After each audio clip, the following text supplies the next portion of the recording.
कहानी की शुरुआत होती है बोलपुर गांव से। गांव में रहने वाला एक साधारण लड़का था राइस्टार। उसका परिवार बहुत गरीब था। पिता खेतों में मजदूरी करते थे और मां घर घर काम करती थी। लेकिन राइस्टार दिल का बहुत साफ और मेहनती था। गांव के स्कूल में ही उसकी नजर पड़ी थी एक मासूम और सुंदर लड़की पर, जिसका नाम था सुनीता। सुनीता बड़े घराने की लड़की थी। उसके पिता गांव के सबसे अमीर और जमींदार माने जाते थे। पहली मुलाकात में ही दोनों के दिल धड़क उठे। धीरे धीरे बातें बढ़ी और दोस्ती मोहब्बत में बदल गई।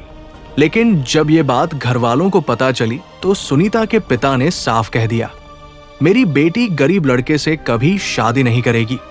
सुनीता ने रोते हुए राइस्टार से कहा, मुझे बस तेरा साथ चाहिए, चाहे पूरी दुनिया मेरे खिलाफ क्यों न हो जाए।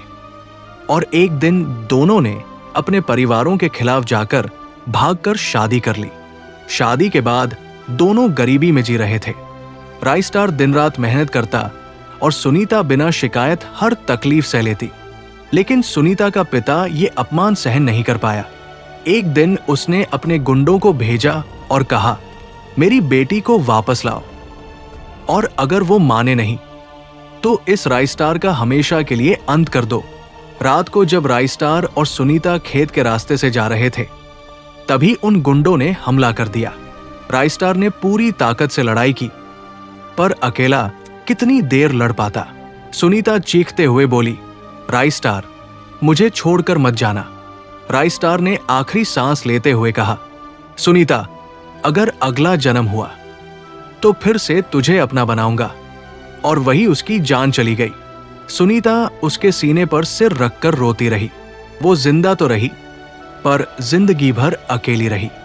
उसने कभी दोबारा शादी नहीं की और राइस्टार की यादों में ही जीती रही। मोहब्बत सच्ची थी, लेकिन समाज और नफरत ने उसे अधूरा छोड़ दिया। चलिए फिर मिलेंगे एक नई कहानी के साथ। तब तक के लिए अलविदा। अपना ख्याल रखिए और हाँ, लाइक और सब्सक्राइब करना मत भूलिए।